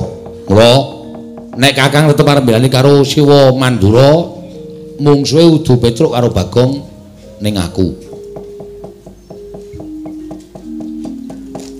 Kuwi ngejak apa aku manut. Ayo, Jo, berbicara, Jo. Bagiamu, Jo. Kok ngrasa melu-melu mundura. Ana melu-melu wah tak ajar dhewe kowe. Oh, nggih. Kok bali, Gong? Arep ajar dhewe aku. Malah ngrekoso aku. Seneng kene wae, Truk. Rasa melu. Nah, ngendel ora? Setan ki. Wis tak omongi nek es tehku kok dientekke. Ala ya wong isih apa kari prongkolane. Ya kene tak mung nggo mut-mutan ra ya lumayan. Wis prongkol kok nggo mut-mutan ngono ya Dimas. Ya. Saiki aku mung kari manut. Sampeyan ngejak piye aku ya wani. Mergo aku mbelani Ponokawan. Tur to sampeyan kudune ngerti kan. Sampeyan ki tau tate nampa pangudange Petruk, tau tate dimong karo Bagong. Kok mung perkara kaya ngono kok sampeyan nggo karo ngendiganing Siwa Mandura. Terus sampeyan arep mentolo karo Garing karo Bagong utawa karo Petruk. Ora ya malah saru dinunu to. Kawula sak Ngamarta iki do ngrasani kabeh nek nganti sampeyan ngajar karo Petruk karo Bagong do ngudarasa kok do ora ngerti males kabejianing Ponokawan. Kok ming perkara diwaduli karo Sinuwun Mandura iki kok terus mentolo karo Ponokawan. Nek cara aku isin nek cara aku. Mula perkara iki rasa dadak digawe angel sampeyan ambles bumi wae. Monggo nek kepekewuh ketemu karo Siwa Mandura, ambles bumi tak kancani ning jero bumi rembugan karo aku. Wis ngono wae, mbangane kesuwen. Iya Dimas, iya. Tinimbangane mengko sampeyan malah konangan Siwa Mandura ditakoni werna-werna sampeyan rasa wangsulan, tinggal lunga, tinggal ambles bumi. Siwa Mandura ora bakal iso nusul ning jero bumi. Iya Dimas.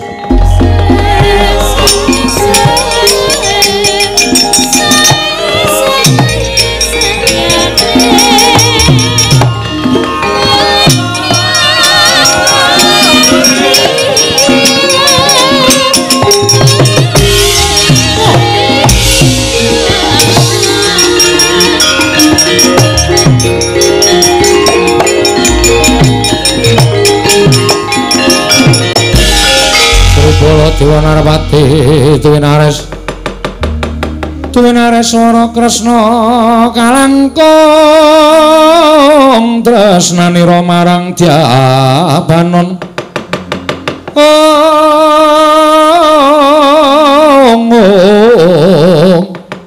marang Dyabanon Jinawi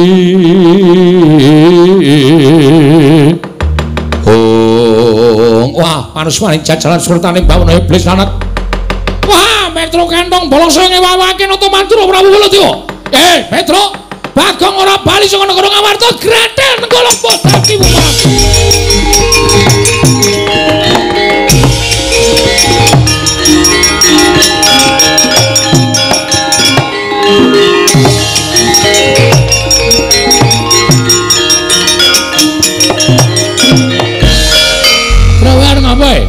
Prabu sinuwun Mandura nesu kok. Bengok-bengok Petro kantong bolong ora gelem bali nang karang kadempel aja takon dosa Grathel Nenggala jeblok wetengmu. Terus aku tak maju le, kowe bali. Ngono bapak takon? Bapak takon omong. Nek Petro ora bali 3 dina tekane seminggu kok nyelameti tekan nyewune. Pesthene aku mudhar. Tru ora ngono lho, Tru. Kancaku sapa? Ha isi ana gareng kok. Gareng iki nek dagelan ra kompak karo aku. Mesti kobong. Ah ora Gong, aku wis tak niati tenan. Wis rasa dadak tok gondeli, rasa dadak tok piye-piye iki. Minggiro. Tak lakonane le, aku ora wedi harus Mandura. Ming aku njaluk tulung karo kowe. Tulung apa? Golekno gaman. Gaman kok apa? Gaman nggo nandingi Prabu Baladewa. Oke, ya. Saentuke kowe tak sileke bakul degane. Ya wis ra. Ora apa-apa. Ngati-ati ya, Truk. Mulya kok. Apa sing kedadiane negara Ngamarta ki aturno, Bapak.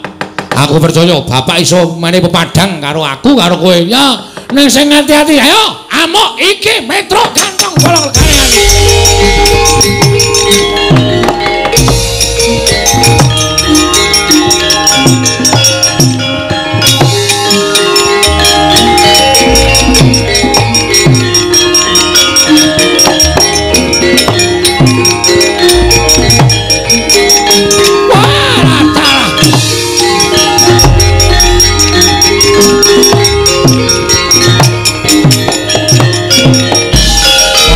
Maring jajalan ati iblis lanat. Iki Petro iki. Nggih. Wah, kowe wani karo Prabu Baladewa. Nuwun sewu, mboten kula wantun ning kepepet. Wong niku nek kepepet wis nekat. Monggo nekat niku wis ora ana ukurane. Wong nekat niku karo sapa-sapa ora bakal wedi. Yen ngono kowe wani karo Baladewa, sing tak wedeni apamu?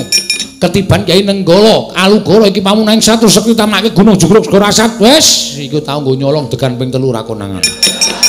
Padha ampuhe mati dening aku, mati sampe mati.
mitraning asta aneng asta. Oh. Yayi. Kula nyuwun pangapunten. Luripun kados pundi dene Paduka paring dawuh mekaten, Yayi. Karana Petrus sampun boten saged dipun ndhakaken, Koko Prabu boten saged dipun remaken kanapsanipun wekasan ngantos dados dardah antawisipun Petruk kaliyan Koko Prabu Mandura. Wekasan Petruk kenging Kyai Nenggala kendhang kapracondhang kontal kaprapal boten dipun mangertosi wonten pundi dawuhipun Petruk. Koko Prabu mestinipun boten mekaten dumados ing lelampahan. Krana Petruk menika ugi Panakawan Paduka piyambak. Menawi ngantos Kakang Semar Wuning lelampahan menika tumuli murina dhateng Paduka Kanjeng Koko Prabu tuwin para Pandhawa sinten ingkang badhe saged amenggak dhateng Kyai Semar Badranaya. Mila babagan menika kula nuwun sewu Paduka Kanjeng Koko Prabu nggih kedah saged ngrampungi babagan Petruk anggenipun kenging Kyai Nenggala kendhang kapracondhang. Nuwun pamunten Yayi. Ngantos keladuk kula mboten saged mepermudal babaling karepson satemah kados mekaten lampahan kedah sinandhang. Menawi ngaten sakmenika ngaten kemawon. Kyai Prabu pasrah perkawis menika dhateng Raka Indrawati, kula mboten badhe selak, kula anyagahi kesagan Paduka Kanjeng Koko Prabu. Namung kemawon kula nyuwun ngambil pustaka Jamus Miang Jimat Lima Sada supados anambak rengkaning raja. Pusaka kula beto wangsa dhateng Negari Indrawati, mangke menawi Negari Indrawati sampun ketingal padhang. Pusaka tumuli kula kunduraken, tumuli kula badhe ngupadi dhateng Petruk wonten pundi Petruk kantong bolong, Kyai Prabu Ngamarta. Mangga kurda surma pangga wagut katinyoma wukyat iro wang-wang. Menika saestu Koko Prabu. Kula nuwun sewu menapa kula nate dura kaliyan kadang-kadang kula para Pandhawa. Menawi titula mekaten kula namung ndederek Koko Prabu monggo pustaka kula aturi nampi. Nanging menawi mangke Negari Indrawati sampun ketingal padhang, kula aturi ngunduraken pusaka tumuli angupaya wonten pundi dunungipun Petruk. Inggih ngestaken dawuh Koko Prabu. Nggih. Kula nyuwun pamit rumiyin. Lho, nendi? Wonten Negari Indrawati. Gosik, lah aku tok tinggal ning Ngamarta iki. Koko Prabu minangka tanggelan mangke menawi Negari Indrawati sampun ketingal padhang, tumuli kula wangsul dhateng Negari Ngamarta nganti Koko Prabu kondur. Oh ngono. Inggih, tenan. Inggih saestu. Ya to yen pancen kaya ngono pun Kakang Mungkari manut. Kyai pusaka tumuli kaparingaken kula nyuwun pamit Koko Prabu. Monggo kula aturi nampi pustaka Jamus Miang Jimat Kelima Sada Koko Prabu.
Trisang kapirang rinangkul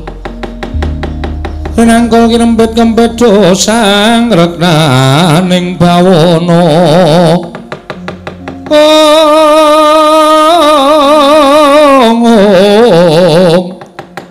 Ya si tukang walang ati, ya si tukang kutu kering. Setyaki wonten timbalan. Lah kok ora kaya adat sabene barang pun Kakang Prapta negara Ngamarta. Mongko adat lupi ingkang wis kelakon mesti entuk panembromo saka kadang-kadang para Pandhawa. Lah kok dadi Kyai Prabu Puntadewa Werkudara Janaka sajake kaya kaget penggalihe prapun Kakang Prapta ning negara Ngamarta. Kok Prabu? Nggih. Wonten menapa? Oh sik aku tak takon, apa ana sing keri? Lho. Ing ketinggal menapa kok Prabu? Oh sik to. Lagi wae kelakon Kyai Prabu Ndrawati iki nggawa pustaka James Lima Sada mboyong pusaka Ngamarta. Kinarya tumbal wadaling negara Ndrawati. Lah kok ora nganti tulung kedhaping paningal kok wis bali meneh Raja Ngamarta iki janjane piye Kresna piye? Kowe aja kaya ngono kuwi bingung marang penggalih pun Kakang. Setyaki wonten jam. Candhak saiki. Nggih. Paringipun ketok yen to Ngamarta ana Surya kembar. Tegesipun Wis kowe ora usah dadak melu rembugan. Yai Aji kula nyuwun mapunten paripaksa kula mboten munjo atur nasa paduka Yai Samyaji. Dara sing gedhe pangapuramu ya Dimas.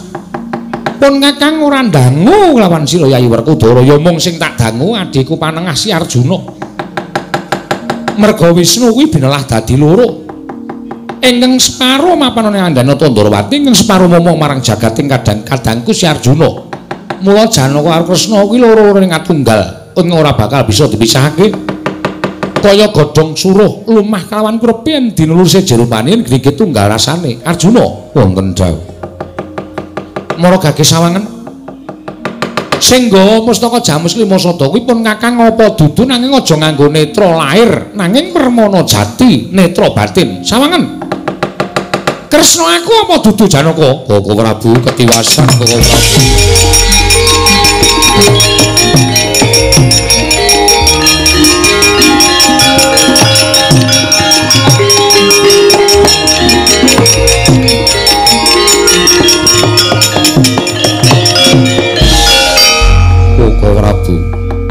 Mboten nginten babar pisan bilih negari Ngamarta kedatengan telik Mangindrajala. Ingkang mimbu paduka Kanjeng Koko Prabu ingkang dusta pustaka Jamus Kelima Sada. Werkudara. Si Adi mireng to? Dudu caping nata Ndrawati nanging ature adimu Arjuna sing nggawa pustaka Jamus Lima Sada kuwi dudu aku Werkudara.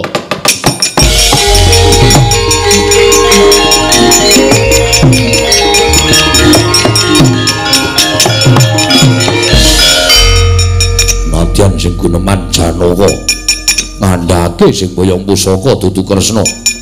Nanging Werkudara ora nate diapusi karo paningalku apa sing tak sawang kuwi sing kasunyatan. Sing gawa wujude Kresna bali lan orane ya saka kowe dudu saka wong sapa-sapa.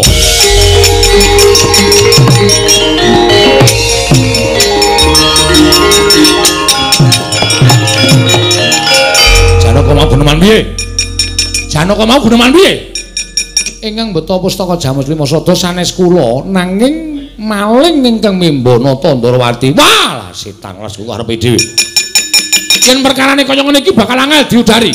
Perkarane kaya ngene iki bakal angel diwenehi pepadang. Mula borong karo Kresna. Bener ucape Werkudara, ilange saka kowe baline saka kowe mbok ora weruh.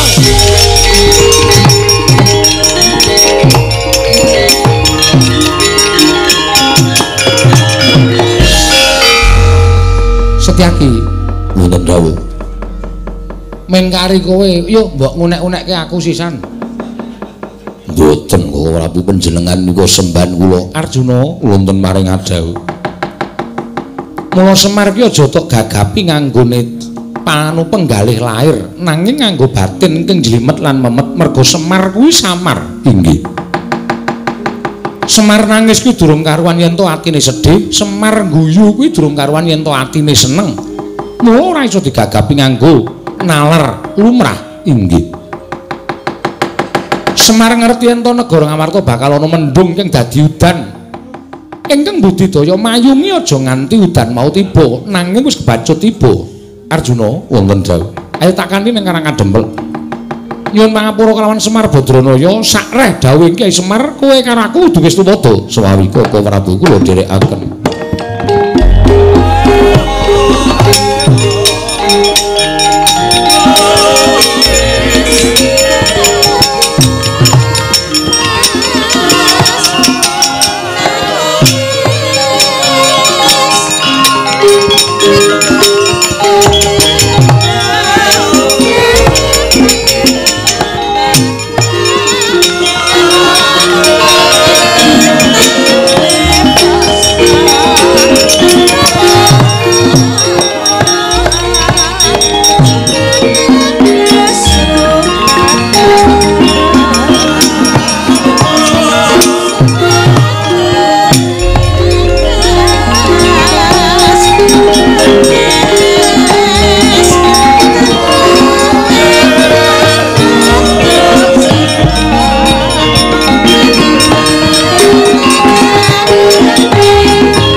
dalu karas